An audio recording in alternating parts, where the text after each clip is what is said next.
오늘 말씀은 이제 창세기 31장. 그러니까 지금 이제 야곱이 이제 때가 되어서 하나님과의 하나님과의 왜 이러지? 자, 하나님과의 소통, 하나님과의 이제 소통을 통해서 야곱이 이제 떠나게 됩니다. 그래서 야곱이 일어나 자식들과 아내를 낙타들에게 태우고, 이거는 본문하고 조금 동떨어져 있는데, 우리가 신앙생활을 잘 하고 성경이 하나님의 말씀이냐는 확신을 좀 주기 위해서 제가 좀 부가적인 설명을 할게요. 낙타가 있다는 언급에 대해서 현대 역사 고고학자들 중에 이제 성경에 대한 조금 비판적인 시각을 가진 사람들이 이렇게 얘기해요. 야곱이 살았던 시기는 한 아브라함 시대 때 이야기인데, 이 시대 때는 사실 고고학적으로 낙타가 아직 가축화가 되지 않았다라고 사람들이 얘기를 해요. 근데 낙타가 가축화되기 전에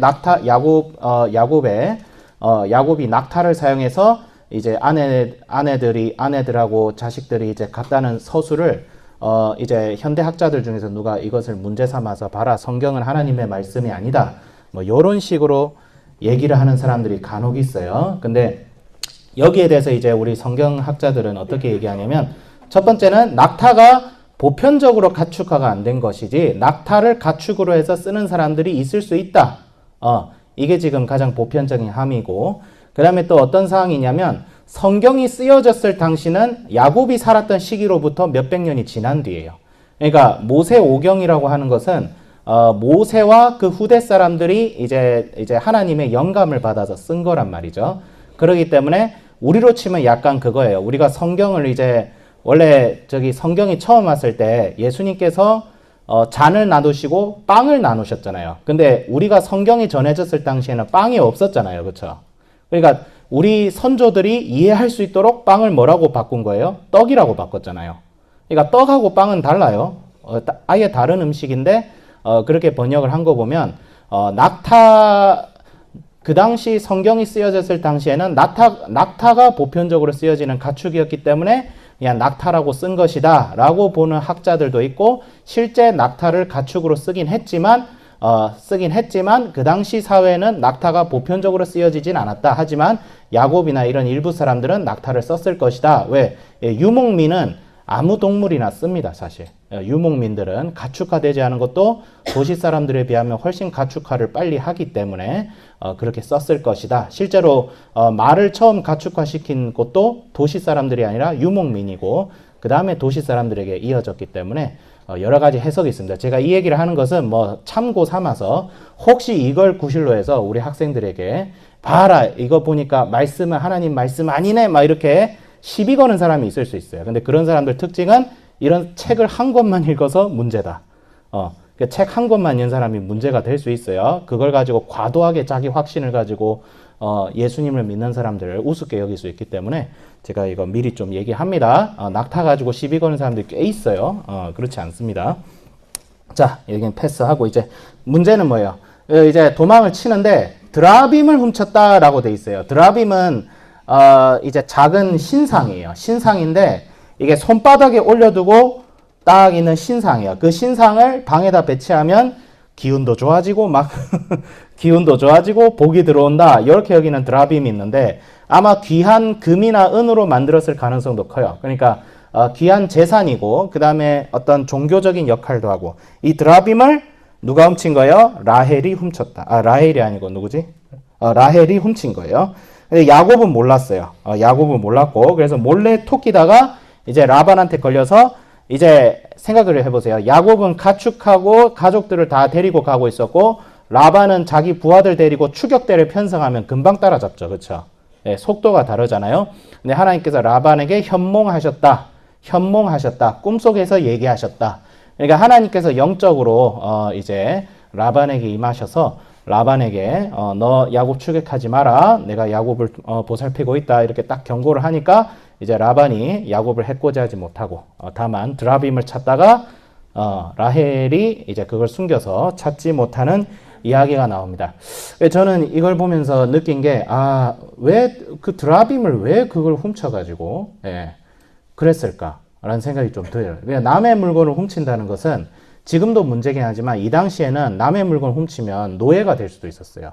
옛날에는 굉장히 그게 법이 엄격했기 때문에 드라빔을 훔쳤다는 것은 엄청난 문제가 되는 거예요. 그래서 뭐 이제 드라빔은 뭐 가정의 전통성을 상징하고 뭐 여러 가지 얘기가 있긴 한데 이게 중요한 건 뭐예요? 우리 기독교인들 입장에서 중요한 건 뭐예요?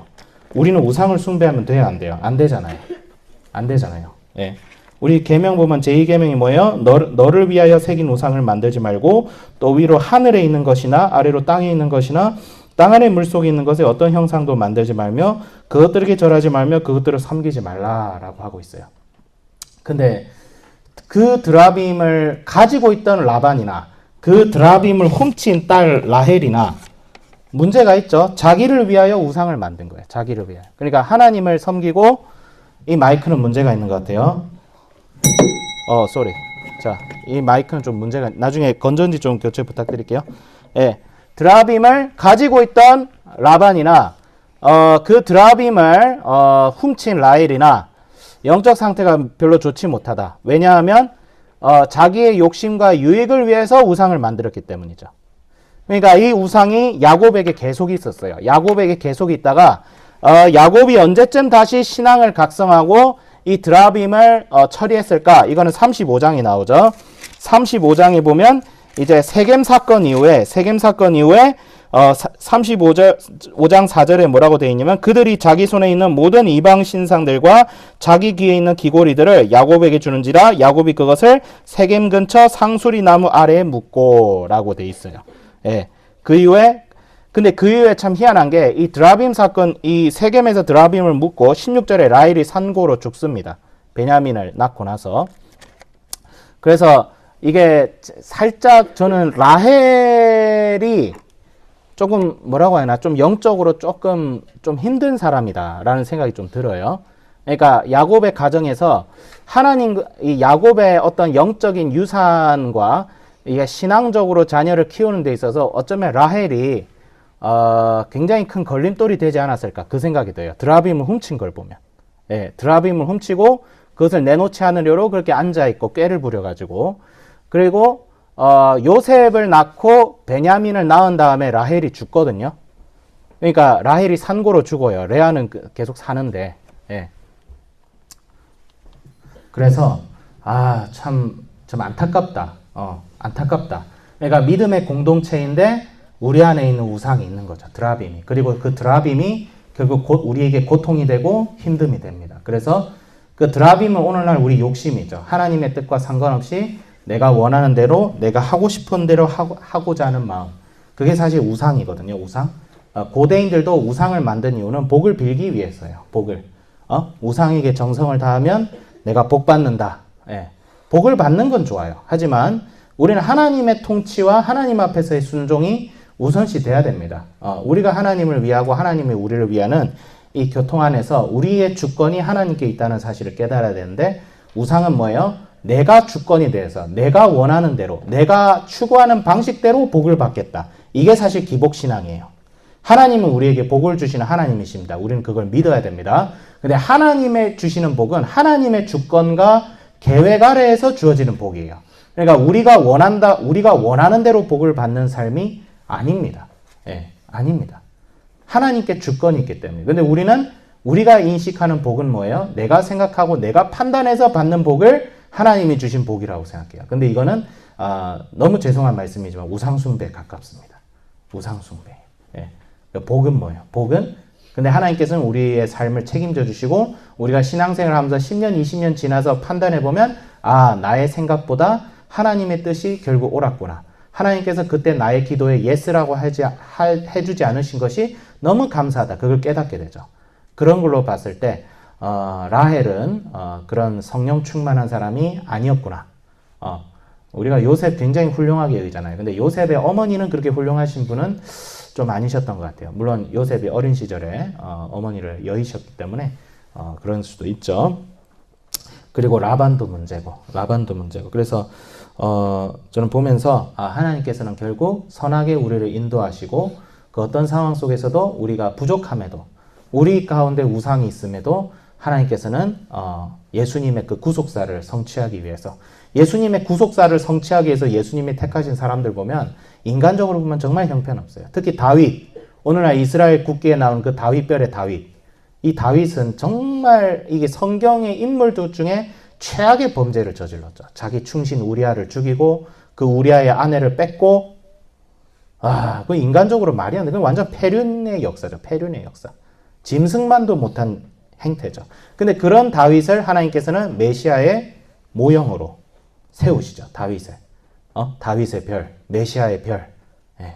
그 별은 동방박사가 봤던 그 별. 예. 그래 세우죠.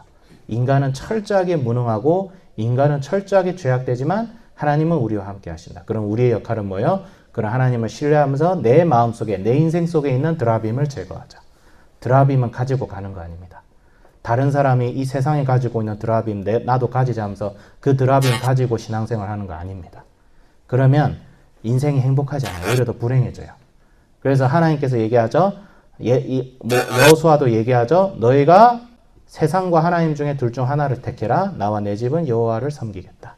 지금 선택해야 돼요. 예수님 믿을 거면 제대로 믿고 예수님 안 믿을 거면 아직은 좀 아닌가벼 하면 아니어도 돼요. 괜찮아요. 뭐 어쩌겠어. 예수님 믿을 거면 제대로 믿고 아니면 솔직히 말할게요. 저는 그래요. 전 모하이면 도예요. 예수님 없으면 믿지 마세요. 예수님이 없는데 예수님 믿으면 그 사람이 제일 불쌍한 거 아니야? 신이 없는데 신이 있다고 해서 맨날 주일 교회 다니고 헌금하고 11조하고 내가 원하지도 나의 본성을 억눌려야 되고 인생 힘들잖아요. 그 인생 힘들죠. 마음대로 살면 되죠.